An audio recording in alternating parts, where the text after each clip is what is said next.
Las cosas secretas pertenecen a Jehová nuestro Dios, mas las reveladas nos pertenecen a nosotros y a nuestros hijos para siempre. Deuteronomio 29:29.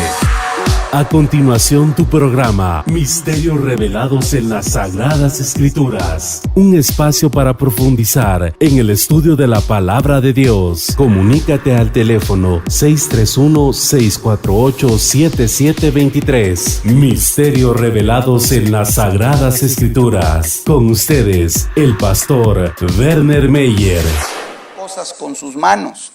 Hacer cosas como, ¿qué le digo? Manualidades, trabajos, trabajar en ciertos elementos, ciertos materiales para poder llevar a buen término, a consecución y a poder hacer una obra primorosa, una obra maravillosa que de alguna manera va a ser útil y que definitivamente es diferente a la materia prima que se recibió.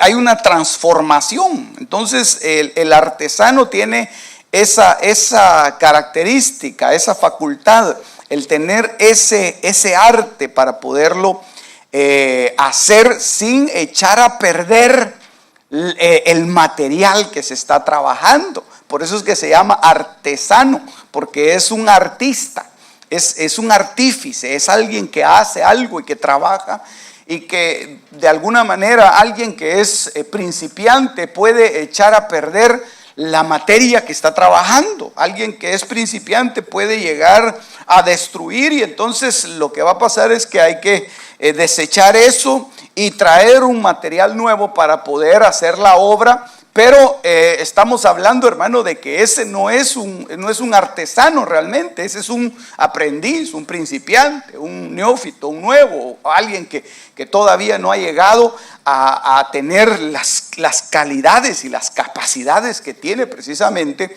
alguien que ya ha hecho mucho trabajo de ese.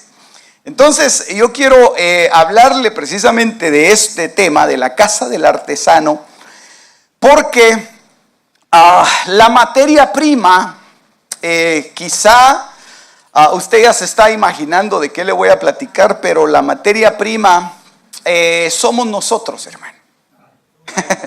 El material que se va a transformar somos nosotros. Por eso es que nosotros, dice la palabra del Señor, que somos transformados y que somos llevados de gloria en gloria. Y que nosotros somos trasvasados de vasija en vasija y que nosotros somos formados a la imagen de Cristo, pero que todavía esa imagen no la tenemos. Todavía no tenemos la imagen del Hijo, sino que ese es el proceso que Dios está haciendo en nosotros. Entonces, si Dios está trabajando en nosotros, el artesano es Dios. Y los elementos que Él utiliza son elementos que a nosotros pues nos sorprenden muchas veces, porque ¿cómo le va a decir la masa, cómo le va a decir la materia prima al alfarero, al artesano, a la persona experta, que cuáles son los instrumentos que debe usar? Él sabe qué usar, Él sabe hasta dónde puede resistir ese material del cual nosotros estamos hechos. Dios sabe hasta dónde puede aguantar. Por eso es que la Biblia dice que Dios no permite que venga sobre nosotros una prueba mayor que la que podemos soportar. Porque hay un nivel en el cual el experto lleva a la masa, a la materia, hasta un punto en el cual si se expone a mayor cantidad de lo que se está haciendo, puede resultar en pérdida. Pero qué lindo saber, hermano, que nosotros como masa, que nosotros como materia prima, tenemos sobre nosotros las manos de un experto. Las manos de Dios están puestas sobre nosotros, hermano. Y Él sabe qué es lo que está haciendo con nuestra vida. A usted no, hermano, cada uno de nosotros tiene un trato con Dios y Dios sabe hasta dónde lo puede llevar. Dios sabe hasta dónde le va a alcanzar sus fuerzas. Y ya cuando las fuerzas se le están acabando, el artesano dice: no, vamos a sacarlo un poco para que agarre nuevas fuerzas, porque todavía le falta un poco de trayecto. Lo vamos a fortalecer un poco más, le vamos a aplicar algún otro tipo de herramienta, algún otro tipo de trato, pero siempre con beneficio nuestro, para que podamos alcanzar esa estatura maravillosa que es la estatura del Hijo de Dios, hermano. Aleluya. Un día usted se va a parecer a Cristo, hermano, más todavía. Usted se va a parecer al Hijo de Dios. Lo van a confundir, hermano. Ahí va a ver, lo van a confundir. Sí, no me cree, yo tengo un verso bíblico para eso. Fíjese que cuando al Señor lo iban a entregar, Él iba con todos sus discípulos. ¿Se recuerda usted? En los evangelios se narra eso, cuando al Señor este Judas bandido lo ofrece entregarlo, ¿verdad? Y entonces Él va con todos sus discípulos y entonces le preguntan, me imagino yo que le han de haber preguntado a Judas: ¿quién de todos esos 12 que están ahí es al que tenemos que agarrar? Y entonces Judas les hubiera dicho, fíjese, pues no lo ven, el que tiene un arito así en la cabeza, al que le salen luces y al que está con la mano así.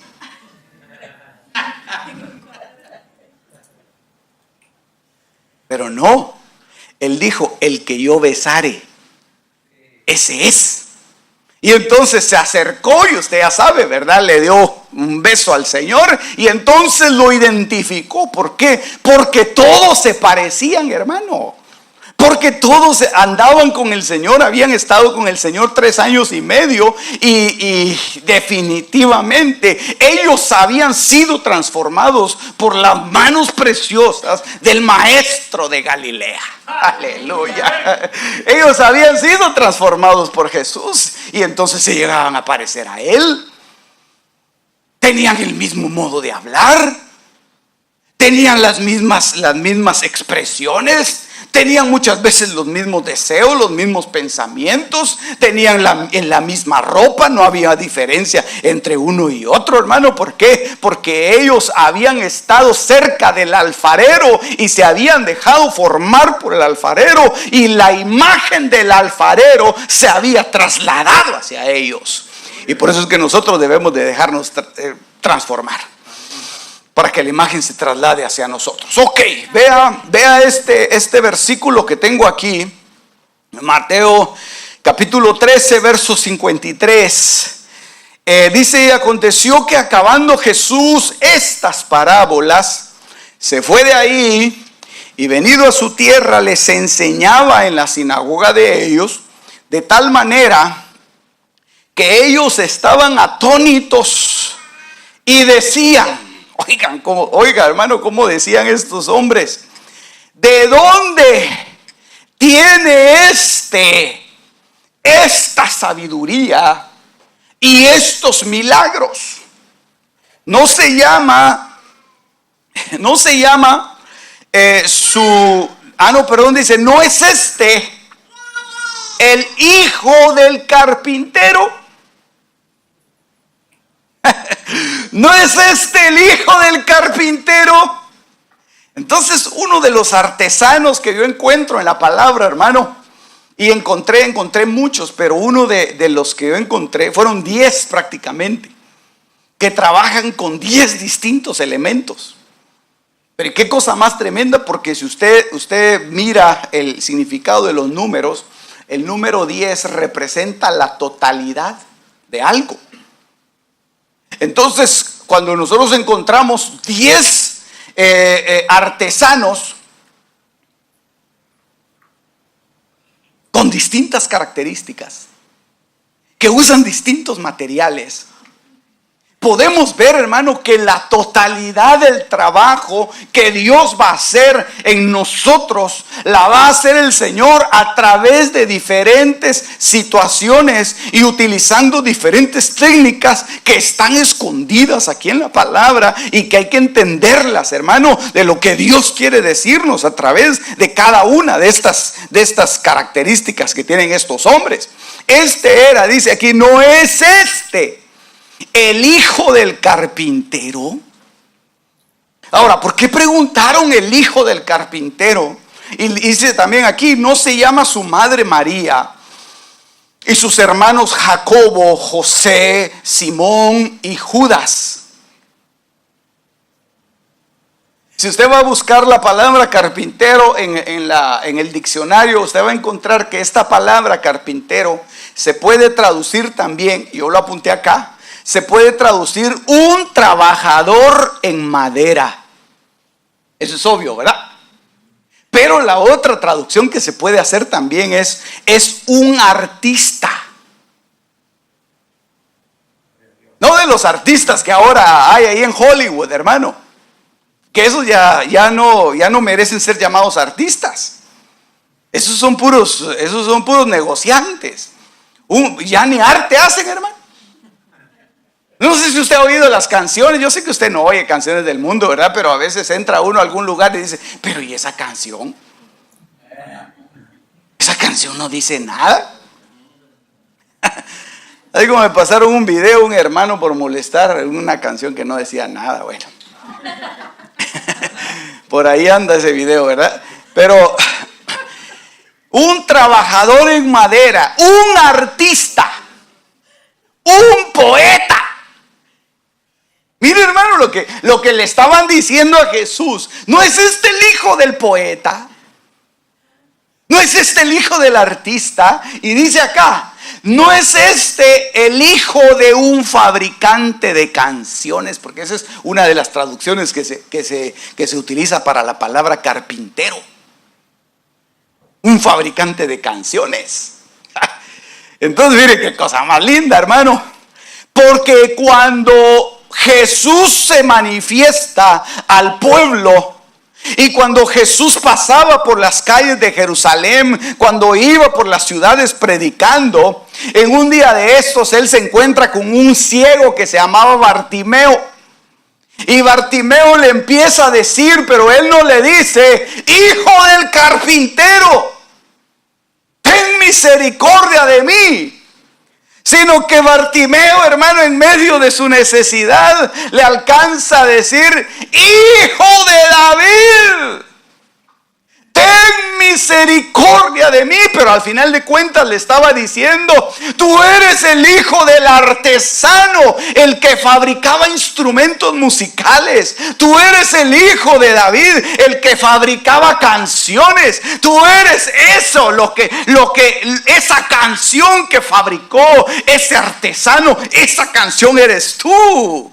Hermano, porque uno va a dar lo que uno tiene, uno va a hacer lo que uno es y lo que uno sabe hacer, eso lo va a hacer en otro. Sobre todo en los hijos, ¿verdad? Lo que uno sabe hacer, eso hace, hermano. A veces uno lo único que sabe es dar coscorrones, ¿verdad?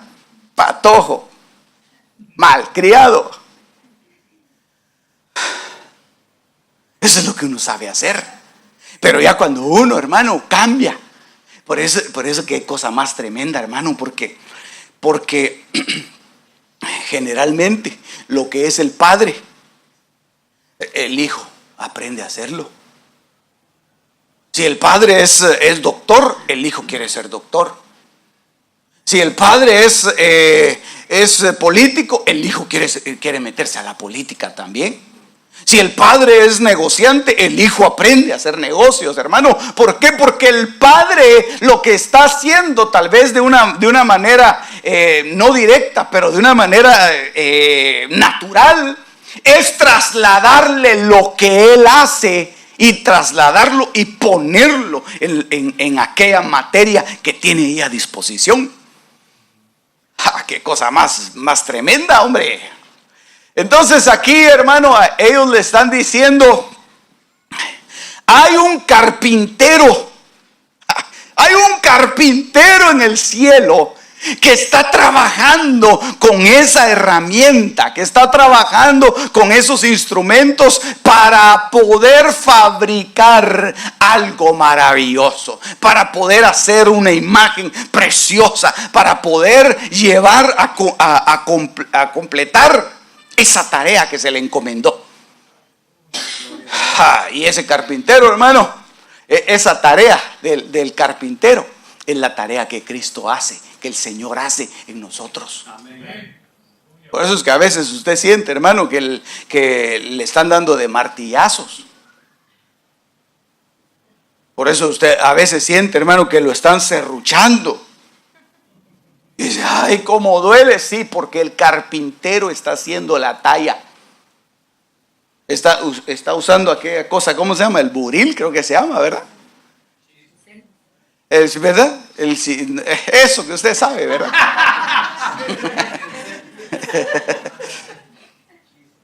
Sí, lo empieza a tallar y le empieza a quitar aquellas cosas que le hacen mal. Le empieza a arrancar todo aquello que ya no le sirve, todo aquello que lo hace que usted no se vea bien. Y lo empieza a formar y dice, no, le hace falta que le quitemos un poquito de aquí. Mire, todo está muy bonito, pero para que dé la imagen de Cristo, lo que hay que hacer es que hay que quitarle esto que tiene aquí, que es su carácter. Todo está muy lindo, pero su carácter, solo abre la boca y eso hay que trabajárselo. Eso hay que trabajárselo. ¿Cuántos se quieren dejar trabajar por el carpintero? Hermano, cuando usted salga del taller del carpintero, usted va a salir hecho una nueva canción. Usted va a ser un instrumento de bendición. Usted va a ser un instrumento de alegría. Usted va a ser un instrumento de gozo, hermano. Sí, ¿cómo venimos nosotros a la iglesia? Nosotros venimos a la iglesia destrozados, nuestra vida hecha pedazos, nuestro carácter arruinado, nuestra formación, hermano, ha sido terrible. Pero cuando el Señor empieza a trabajarnos a nosotros, hermano, nos empieza a dar una nueva vida y nos empieza a hacer que nosotros seamos un instrumento de bendición. Aquel hombre que antes robaba, ahora ya es un instrumento de bendición. Aquel hombre que antes asaltaba, aquel hombre que hacía trabajos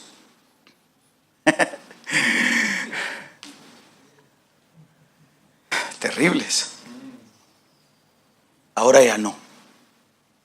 Ahora es un instrumento para llevar el evangelio. ¿Por qué? Porque dejó que el carpintero, que el artista, el hombre que trabaja en madera, lo trabajara. A Dios nos está trabajando, hermano, con sus manos. Aunque nosotros no lo veamos, Dios está trabajando con usted, con sus manitas. Con sus manitas, Dios está trabajándolo. Dios lo está haciendo. Pero veamos otros artesanos, hermano. Quiero presentarle. Yo sé que no me va a dar tiempo para presentarle todos, pero algunos les voy a dejar aquí. Isaías capítulo 54, verso 16. Dice, yo he creado al herrero. Ese es otro artesano que sopla las brasas en el fuego y saca una herramienta para su trabajo. Y hermano, el elemento que trabaja el herrero no es el mismo elemento que trabaja el carpintero. El herrero agarra los elementos. Mira, hermano, una pregunta tal vez muy sencilla, pero para poder darme a entender. ¿Qué elemento es más duro, hermano? Hablamos de dureza. Un trozo de madera de donde se va a construir un mueble. o una piedra de hierro, en donde pues se van a hacer tal vez rieles para el ferrocarril. ¿Qué elemento es más duro, hermano? Obviamente, ¿verdad?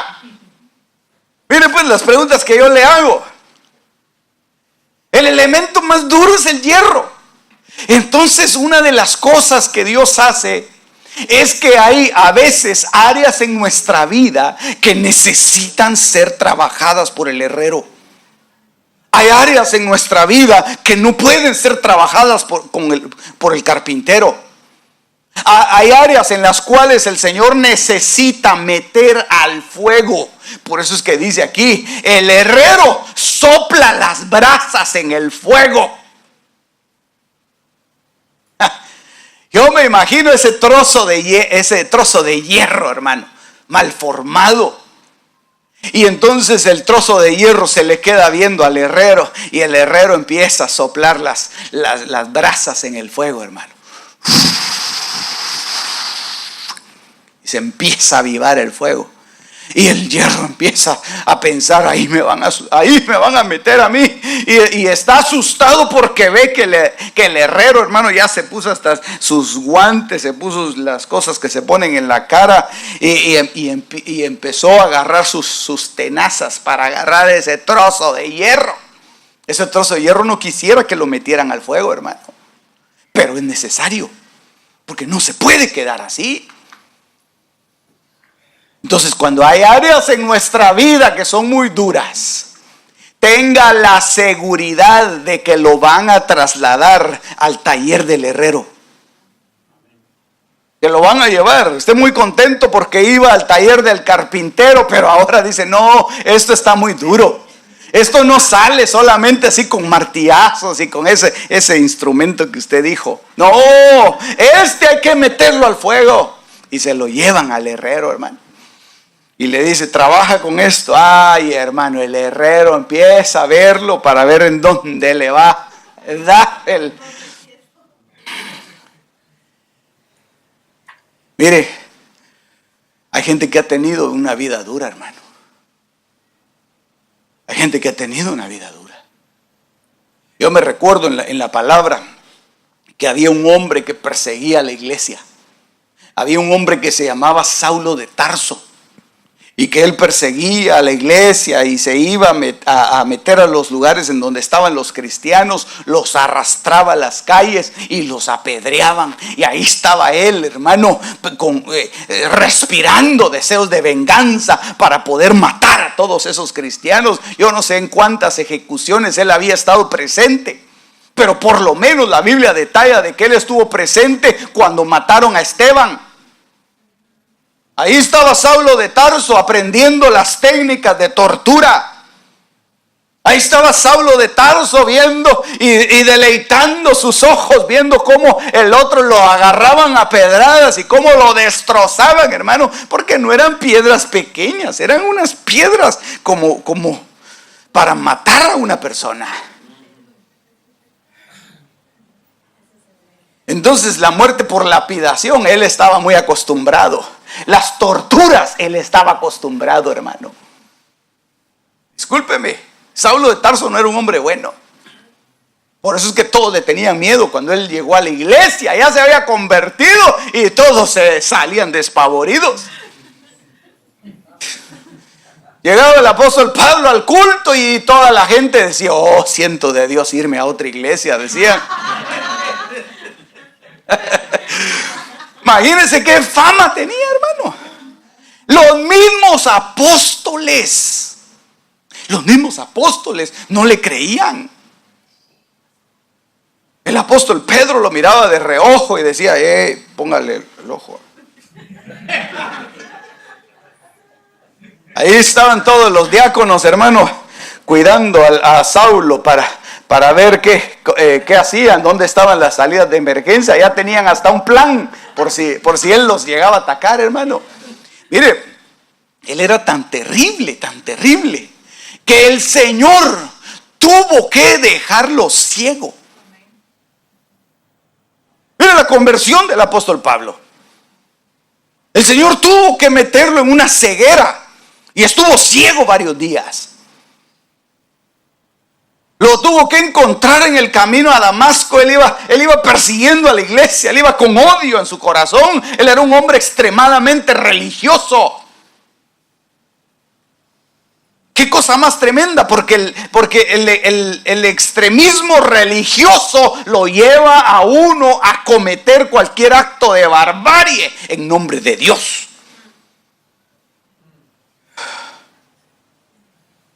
Sea la religión que sea. Sea la religión que sea. El extremismo religioso que tenía el apóstol Pablo, hermano, era tremendo. Él había pedido cartas para poder agarrar y juzgar, ni siquiera llevarlos al tribunal, sino que ahí mismo matar a los cristianos. Y viene de Dios, hermano, y le habla en el camino a Damasco. ¿Sí se recuerda de ese pasaje, verdad? Se recuerda que el herrero se puso sus guantes. Ese pasaje no lo leyó usted en su Biblia, no está, ¿verdad? En la mía sí está. Se puso sus guantes y se puso su casco aquel con lentes y agarró las tenazas. Señor, ¿y a dónde vas con el traje de herrero? Voy a ir a hacer un trabajo sucio. ¿De veras? Sí. ¿Y a quién vas a ir a traer ahora, Señor? Ahí vas a ver. Se fue a traer al apóstol Pablo, Saulo de Tarso, el hombre más temido de la comarca. Y lo agarra, hermano. Lo primero que hace es que él le mete un tenazazo. ¡Pah! Y del tenazazo lo deja ciego. ¿Qué pasó? Soy yo, le dijo, el herrero. Señor, pero ¿qué está pasando? ¿Y qué quieres que haga? Ya te voy a decir yo qué vas a hacer. Dura cosa te es dar cosas contra el aguijón. Señor, pero ¿qué está sucediendo? No te preocupes. Aquí lo único que tienes que hacer es agarrarte fuerte, porque te voy a meter al fuego. Te voy a meter en donde están las brasas. Te voy a meter para poderte trabajar, porque tienes un corazón tan duro, tan lleno de odio, tan lleno de rencor en contra mío. Hermano, el apóstol Pablo no estaba persiguiendo a la iglesia, él estaba persiguiendo a Jesús. Soy yo a quien persigues. Pero no te preocupes, yo tengo un tratamiento para ese tipo de personas. Hermano, Dios tiene un tratamiento para cada uno. Así que no se ponga muy duro. Porque después vienen otros artesanos. Dios tiene variedad de artesanos, hermano. Y variedad de herramientas. Y lo agarra, hermano, lo mete. Y cuando lo mete lo deja ciego. Y entonces le dice a un hombre, creo que se llamaba Ananías, creo que se llamaba el hombre. Y le dice, ve a la casa y que queda así en la derecha, ahí por la Suffolk. Yo se lo pongo contemporáneo, hermano. Y entras ahí y ahí va a haber un hombre que va a estar orando. Y ese hombre se llama Saulo de Tarso. Hermano, Ananías se asustó. Oyó la voz de Dios y se asustó cuando le dijeron el nombre. Señor, yo no sé si te han llegado las noticias, Padre. Yo no sé si te han llegado las noticias, pero ese hombre ha perseguido a la iglesia. Ese hombre ha hecho destrozos. El lugar en donde llega, él acaba con todo, Señor. Eso está tremendo. Si quieres yo te mando un recorte que tengo del periódico de ayer. Le dice, no, ora por él, porque yo estoy haciendo un instrumento útil en él. Yo estoy haciendo un instrumento útil. Aleluya. Aleluya. Hermano, déjeme decirle algo. Dios está haciendo un instrumento útil de usted. Sí, Dios está haciendo un instrumento útil de usted. El hecho de que usted, mire, el hecho de que usted me tenga que aguantar más de una hora es seña de que Dios lo está tratando y que Dios está interesado en ponerlo, pero bien fino, hermano. Sí, sí. Si usted aguanta una prédica mía, aguanta cualquier cosa, hermano. Porque aquí le paso yo el tráiler de ida y de regreso y usted sale contento. Ay, Señor, hermano, yo tengo pastor y él me pasa el tráiler de ida y de regreso. Aleluya. Y salgo yo de medio lado, pero sé que Dios, hermano, sé que Dios me está componiendo. Sé que Dios está haciendo un instrumento en mi vida y sé que Dios está haciendo un instrumento en su vida también. Dele un aplauso al Señor Jesús. Aleluya. Hermano, si el apóstol Pablo lo iban a usar para llevar la predicación delante de reyes, delante de los gentiles, hermano, el apóstol Pablo, él iba a tener que aguantar, mire, iba a tener que aguantar el desprecio de los propios, iba a tener que aguantar el desprecio de los nuevos hermanos que había conocido. Yo no sé si usted está dispuesto a eso. Ay, no, hermano, en esa iglesia no se siente el amor de los hermanos. ¿Está dispuesto usted? ¿Está dispuesto a aguantar eso? Las indiferencias. ¿Está dispuesto? Usted pasa por algún lugar y el hermano le tira el pelo. ¿Está dispuesto a aguantar la indiferencia, hermano? ¿Está dispuesto usted a aguantar, como el apóstol Pablo, que él dijo: yo he estado en naufragio? Y una, dos, como 3 veces he estado en naufragios. No, yo he estado a mí me han dado por muerto varias veces. A mí una vez me tuvieron que descolgar en una ventana, en un canasto, porque me andaba persiguiendo el rey para matarme.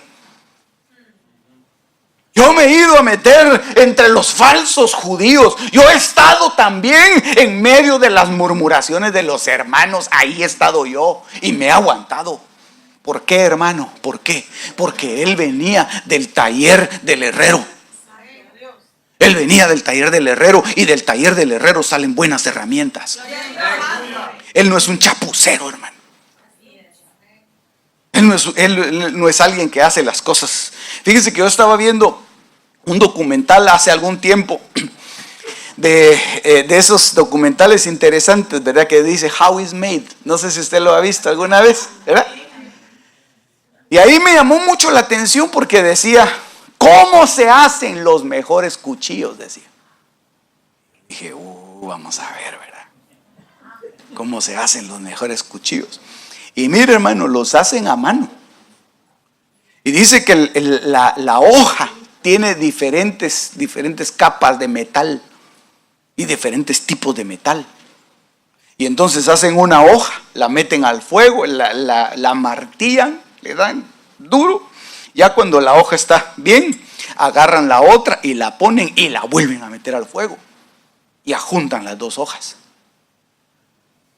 Ya con las 2 hojas juntas, ponen otra y ponen otra. Y dice que dependiendo de la dureza del cuchillo, puede ser 10, 12, 15 capas. ¡Qué cosa más tremenda! O sea que pasa la primera llamarada de fuego y dice el hierro: ay, vaya que ya salí de esta. No, faltan otras 15. Faltan otras 15. Pero mire, cuando prueban esos cuchillos me impresionó, hermano. Porque cuelgan un lazo así. El lazo está colgado así y agarran el cuchillo y es un lazo grueso. Y nítido, hermano, el corte. Es un cuchillo carísimo. Ahora traslade eso a una herramienta de combate, a una espada. Por eso es que las espadas que Dios fabrica, las mete al fuego una, y otra, y otra, y otra. Y la espada dice, ay, yo pensé que ya era la última prueba. No, falta otra. Como ya me habían hasta metido en agüita y tan rico que sentí, no, falta otra.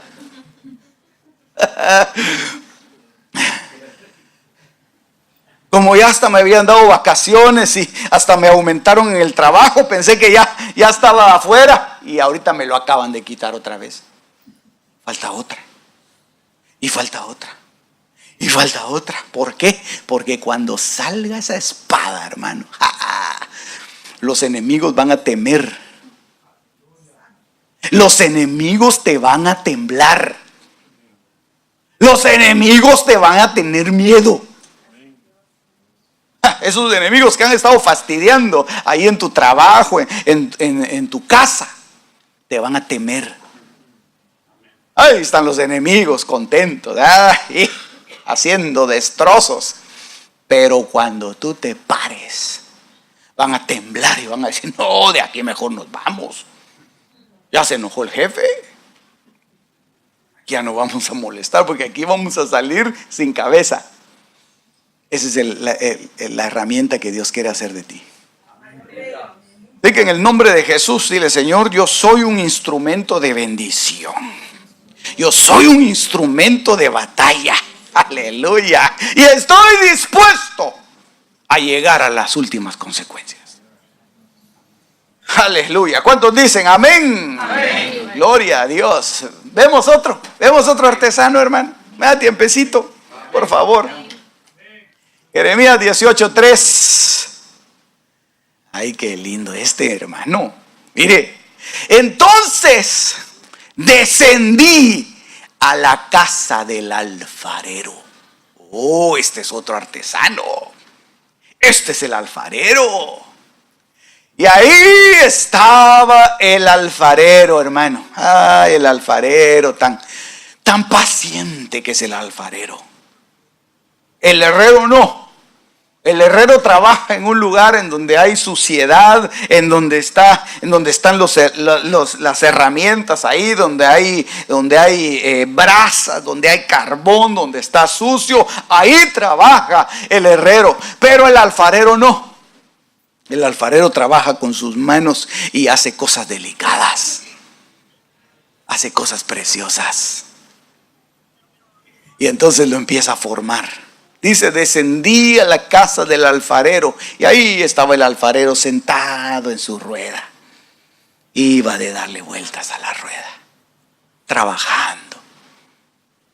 Y me quedé yo viendo cómo hacía el alfarero. ¿Usted ha visto algún alfarero trabajar, hermano, aunque sea en YouTube? ¿Verdad que sí? Agarra la masa, hermano, de barro. La pone sobre la plancha y la plancha empieza a dar vueltas. Y se moja las manos.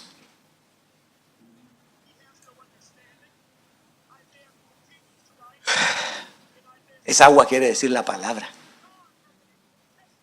O sea que Dios te va a trabajar con palabra. En la casa del alfarero, en su casa, ahí el Señor te va a hablar. En la intimidad, ahí Dios te va a hablar. En lo personal, Dios te va a hablar. Dios va a empezar a formarte. Dios va a empezar a decirte las cosas que le gustan tuyas y las cosas que no te gustan, que no le gustan a Él. Bueno, ni a ti tampoco, que no te guste, ¿verdad? Que te digan las cosas.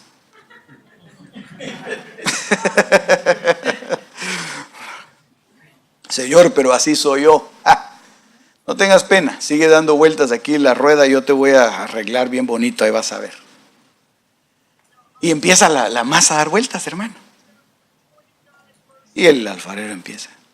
Y de repente, si es una vasija, se empieza a ver la vasija, ¿verdad? Toda deforme la vasija. Ya no sabe ni por dónde está, por dónde anda. Ya se mareó toda, pero ahí la está trabajando el alfarero. Ah, qué precioso eso, hermano. Estar en las manos del alfarero. Por eso es que el Señor dijo una palabra: el viento sopla para donde quiere. Así es aquel que es guiado por el Espíritu. No sabe a dónde va. ¿Por qué? Porque lo pone sobre la rueda. Y empieza a dar vueltas, hermano, y el Espíritu lo lleva por aquí, lo lleva por allá, lo mete por un lado, lo mete por otro, y él no sabe qué es lo que está pasando, pero él está siendo trabajado, él está siendo formado, él está siendo enseñado, él está siendo nutrido, él está siendo fortalecido. Aleluya. Así que es mejor estar en las manos del alfarero, hermano, es estar en las manos del Espíritu Santo de Dios. El Espíritu Santo debes tú aprender a ser guiado por el Espíritu de Dios. Ah, qué lindo, hermano. ¿Cuántos están siendo formados aquí? ¿Cuántos están siendo formados por el carpintero? ¿Cuántos están siendo formados por el herrero? Amén. ¿Y cuántos están siendo formados por el alfarero? El alfarero le da una imagen, le da una forma. ¿Y sabe de quién me recuerdo yo, hermano? De la forma que le dieron a los discípulos como Timoteo, la forma que le dieron a los discípulos como Eliseo, la forma que le dieron a los discípulos como Tito. El apóstol Pablo llega a una casa y le dice, después de haber pasado todo lo que pasó el apóstol Pablo, hermano, llega a una casa y encuentra a un muchacho, a un jovencito que se llamaba Timoteo. Y Timoteo se empezó a agarrar al apóstol Pablo con preguntas, hermano. Apóstol, y mire tal cosa, y mire esto, y mire. Y el apóstol le dijo, ¿te vas conmigo? Claro que sí, me voy, solo pídale permiso a mi mamá. Bueno, y se fue. Mire, le da permiso a Loida, creo que se llamaba la mamá, ¿verdad? La abuela era Loida y la madre era Eunice, ¿verdad? Le da permiso a Timoteo para que se vaya conmigo. Yo sí, pero el papá no sé, porque el papá es griego. Pues pregúntele de repente, y le dieron permiso a Timoteo, hermano. Ya estaba Timoteo con sus valijas ahí en la puerta, hermano, esperando que se fueran. Y le dice, bueno, Timoteo, vámonos pues.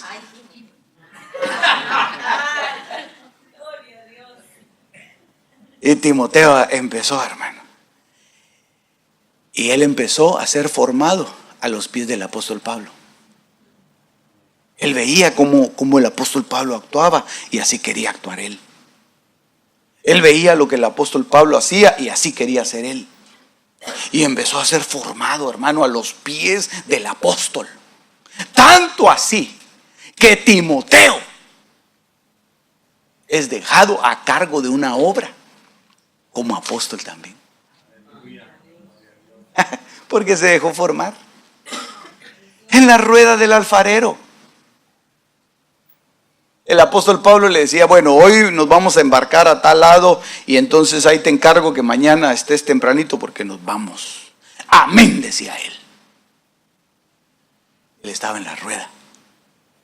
Él no sabía lo que Dios estaba haciendo, pero él sabía que el Espíritu Santo lo estaba llevando. Y qué lindo, hermano, es estar uno en esa rueda sabiendo que es Dios el que tiene la dirección de uno. Nos vamos mañana, está bien, se iban al barco. Ahora no nos vamos a quedar aquí, nos vamos a ir a tal lado. Ahora, ¿sabes qué? Quédate aquí. No hay problema. Amén, decía él. Hermano, qué lindo es aprender. Una de las cosas que se aprende en la rueda del alfarero es la obediencia. La obediencia. ¿Te quedas aquí, Timoteo? Sí, yo aquí me voy a quedar.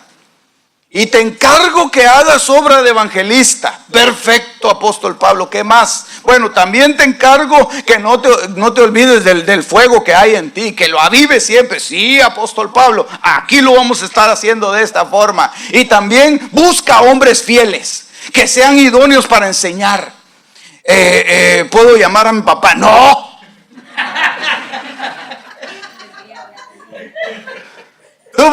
tiene que convertir antes. No, pero es que yo lo quiero mucho y qué mejor que estar con la familia. No, nada, aquí no es por consanguinidad. Aquí es por llamamiento. Y tú busca hombres fieles, que sean idóneos. Ya me acordé. Hay uno que toca muy bien el arpa. Ese voy a llamar. Bueno, pues si es fiel, llámalo. Porque esos son los que te van a ayudar. Hermano, qué lindo ser uno formado a los pies de un ministerio. Aleluya. Bueno, pero le voy a enseñar uno más. Solo se los voy a enseñar aquí rapidito, hermano, porque mire, son 10, no vamos a llegar a todos. No sé si enseñárselo, pero Segunda de Crónicas 16:12, en el año 39, de su reinado, Asa se enfermó de los pies. Su enfermedad era grave, pero aún en su enfermedad no buscó al Señor, sino que buscó a los médicos. Es una de las características que hay dentro del pueblo de Israel, es que había una profesión que tal vez no era y muy mencionada en la Biblia, pero se ve que el pueblo de Israel usa ese tipo de artesanos. Y es aquel tipo de artesanos que trabaja en el interior de la gente, los médicos. Una de las cosas que hacían los médicos era, y eso lo hacía juntamente con el sacerdote, eso lo dice la historia, es que ellos al 8º día de que los niños habían nacido, los circuncidaban. Eso tenía que hacerse como un oficio sacerdotal y con la supervisión de un médico. Entonces, hermano, aquí una de las cosas que uno tiene que entender es que cuál era la función en realidad del médico de estar ahí. El médico lo que hace es que va sanando el interior, va restaurando la salud. Entonces, una de las cosas que Dios hace con nosotros es que conforme nosotros vamos en este camino, y si nos llegamos a enfermar, si llegamos a tener algún problema en el sentido espiritual, tenemos un médico divino, tenemos un médico precioso que se llama Jesucristo, que es el que cuida de nosotros, el que cuida de nuestro interior. Y no solamente hablo de enfermedades físicas, sino que enfermedades almáticas. Hay gente que se enferma del alma. ¿Sí? Hay gente que le dan ataques de envidia, hermano. Sí, y empieza a echar espumarajos. Está enfermo. Hay gente que se duerme en los cultos. Está enfermo. No, de veras, es que mire, yo entiendo que hay trabajos que definitivamente son fuertes. Y uno a veces se desvela, pero acaba de venir de levantarse y ya está durmiendo. Entonces ese sí es un problema que necesita el trabajo de un artesano. No porque haya visto a nadie aquí, hermano, no porque voltea a ver usted. Va que usted es bien mal pensado, hermano. Entonces hay trabajos de sanidad y restauración en nuestra alma que se deben hacer.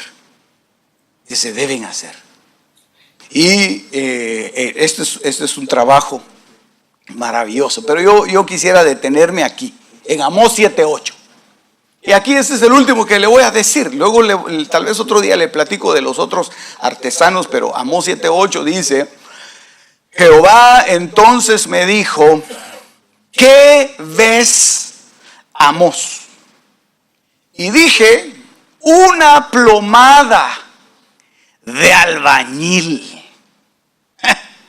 Y el Señor dijo, he aquí, yo pongo plomada de albañil en medio de mi pueblo Israel. Y dice, no le pasaré más. Ahora una pregunta, hermano, para que nos vayamos rápido. ¿Para qué sirve la plomada del albañil? Para nivelar. Pero una plomada no se usa en el sentido horizontal, ¿verdad que no? Una plomada se usa en el sentido vertical. Y entonces lo que hace la plomada y lo que hace el albañil es que él ve que esto que él está haciendo esté perfectamente recto. Que esté perfectamente en una posición vertical. Eso quiere decir que no esté inclinado para la derecha, para la izquierda, para adelante o para atrás, sino que tiene que estar en una posición perfectamente recta. Entonces, si el Señor ahora se pone el traje del albañil y agarra la plomada, ¿para qué cree usted que la agarró? Porque Él está viendo cómo tú estás. Él está viendo cómo tú estás caminando. Él está viendo cómo tú te estás comportando. Él está viendo si tú en realidad eres una persona vertical o estás un poquito inclinado.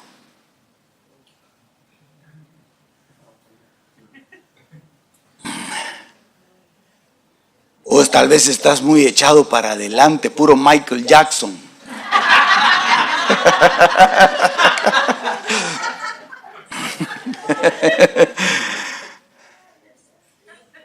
Estás caminando torcido. No estás caminando recto. Estás inclinándote hacia un lado. No estás siendo ecuánime, no estás siendo justo, no estás teniendo un balance adecuado. Entonces tiene que venir el albañil, te tienen que poner plomada y te tienen que poner de acuerdo a lo que mande la plomada. Si es necesario enderezarte, Dios te va a enderezar, hermano. Estoy hablando en el sentido espiritual, obviamente. Dios te va a enderezar. Mire, pues, para que me pueda yo dar a entender mejor, estoy hablando de actitudes que no son actitudes rectas. Estoy hablando de situaciones en las cuales tú no has actuado con integridad. Estoy hablando de situaciones en donde quizá te faltó honestidad. Eso quiere decir que estás inclinado.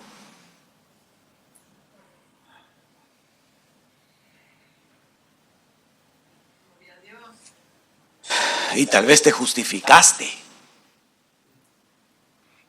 No, si yo lo hice porque si no es así no me paga.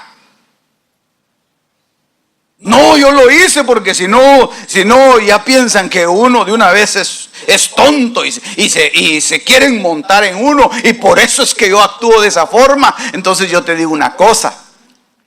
¿No será que estás inclinado hacia atrás, hacia ti mismo? Porque hay gente que se inclina mucho hacia sí mismo y siempre tiene la razón.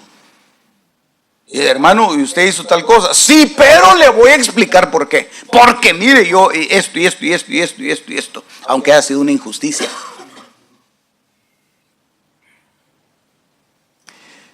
Va a venir el albañil y dice aquí, no le pasaré más. Eso quiere decir, le van a poner un alto. Le van a decir, no, momento, esto ya no se debe hacer de esa forma. El Señor, hermano, es experto en enderezar nuestras veredas y en enderezar nuestros pasos. Por eso es que uno debe analizar bien las cosas que uno está haciendo, si son cosas que son íntegras o son cosas que no son íntegras. Al final de cuentas, todas esas actitudes van a ser corregidas por el Señor, porque Él nos ama. Pero se va a sufrir un proceso, hermano, porque el albañil va a tener que ver qué hace con esa pared Va a tener que ver qué hace, si la bota y la vuelve a edificar.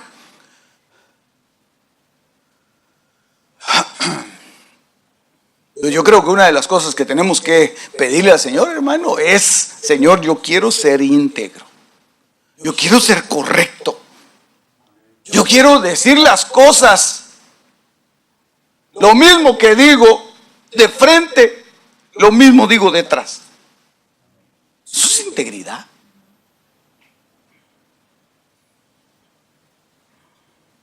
¿Sabe que una de las cosas que Dios no tolera, hermano, sabe qué es? La murmuración. Porque eso es falta de integridad. Por eso usted, cuando se le acerque a alguien que quiere murmurar, párelo. Que lo que está haciendo es que lo está empezando a torcer. Y esa pared se le va a caer. Usted va a terminar en el suelo. Ponga un alto. Al murmurador hay que ponerle un alto. Mire, hermano, yo la verdad, de eso que usted me cuenta, yo no tengo ni idea.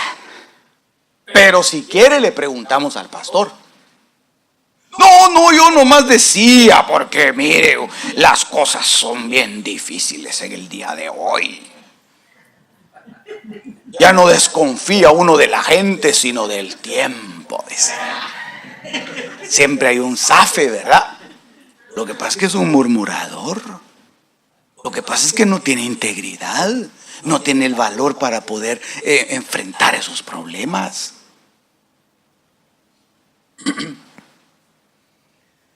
Aleluya. ¿Cuántos quieren integridad, hermano? Queremos integridad, ¿verdad? Queremos ser íntegros.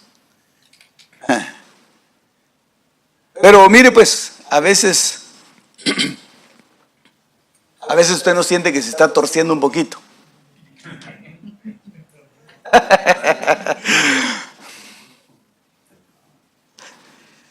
El apóstol Ríos tenía un dicho, y él estaba en la mesa ya cuando se acababa la charla, que a él le gustaba, porque a él le gustaba hablar de la palabra, ¿verdad? Y le preguntaban: hermano, mire, y esto, y aquí, y los extraterrestres, y mire, y las cavernas inferiores del Averno. Y entonces él las contestaba, y qué lindo. Pero ya cuando se acababa eso, entonces se empezaban a hablar de otras cosas. Y entonces él decía: ya cuando uno empieza a hablar de la gente, es hora de irse, decía él. Y entonces ya todos sabían que tenían que levantarse y para afuera, ¿verdad? Pero a veces es la comidía, hermano. A veces es la comidía. Y puede ser que sea cierto. Puede ser que sea cierto. Fíjese que el hermano, ni sabe usted. ¿Qué le pasó? ¿Sabe por qué le quitaron el privilegio? Tal vez sí es cierto. Pero ¿y a usted qué le importa? ¿Y a usted por qué lo anda contando? ¿Verdad? Hermano, eso hace que tu vida se vaya inclinando.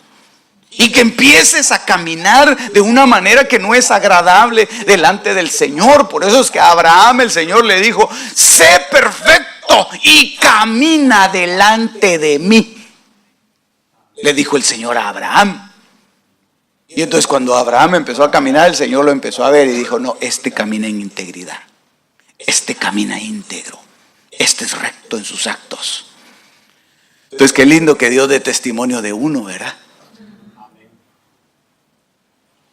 Y no que le digan a uno: mire, si usted quiere enterarse de algo, hable con el fulano. O hable con la fulana. Esa es una mala fama. Ok, le dije que ese era el último. Y vamos a orar. Yo solo le voy a dejar este pasaje ahí en la pantalla. Éxodo 30:25. Y harás de ello el aceite de la santa unción, superior ungüento según el arte del perfumista, el cual será el aceite de la unción santa. Ay, Señor. Y qué bien me quedó este verso para poder orar, hermano, porque hoy lo que vamos a hacer es que vamos a decirle al Señor que el trabajo que Él tenga que hacer en nuestra vida, que lo haga. Él es el artesano. Él es nuestro constructor. Él es el albañil que trabaja en nuestra vida. Él es el herrero que forja las partes más duras de nuestro ser. Él es el carpintero que nos da la imagen. Él es el que nos pone sobre la mesa del alfarero para poder hacer de nosotros un vaso útil. Pero también Él es el perfumista, el que prepara un perfume delicioso. Así que en el nombre de Jesús, hermano, tú eres como ese perfume delicado y delicioso. Tú eres ese perfume delicado y delicioso, hermano, que el Señor está preparando.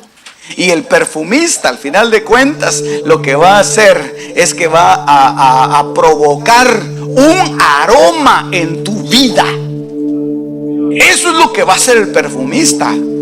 El perfumista lo que hacía, hermano, era que mezclaba diferentes elementos, y lo que hacía es que empezaba a machacar esos elementos para que esos elementos sacaran su mejor aroma, su mejor olor.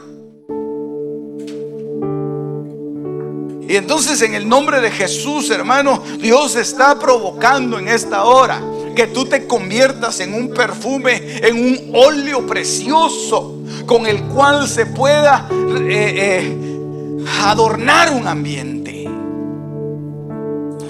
de adoración, un ambiente delicado, un humo, un aroma fragante, que tú seas un aroma fragante en las manos del Señor, hermanos. Solamente ponte en las manos de Dios y dile: Señor, yo quiero ser, Padre, como aquella mujer que ungió tus pies, aquella mujer que llegó y rompió el frasco de alabastro de perfume muy caro, muy costoso. Lo rompió, pero ese perfume hizo que su olor se expandiera por toda la casa, por toda la habitación en donde ellos estaban reunidos. Así, hermano, tú tienes que ser un olor agradable. Tú tienes que traer un olor agradable. Tú tienes que ser un perfume de adoración para tu Dios. Y cada vez que el Señor busque de ese perfume, el delicado perfumista puede encontrar en ti palabras de alabanza, palabras de adoración, que te conviertas en un adorador. Las cosas secretas pertenecen a Jehová nuestro Dios, mas las reveladas nos pertenecen a nosotros y a nuestros hijos para siempre. Deuteronomio 29:29. Este fue tu programa Misterios Revelados en las Sagradas Escrituras. Te esperamos en el próximo de la serie con el pastor Werner Meyer. Comunícate al teléfono 631-648-7723.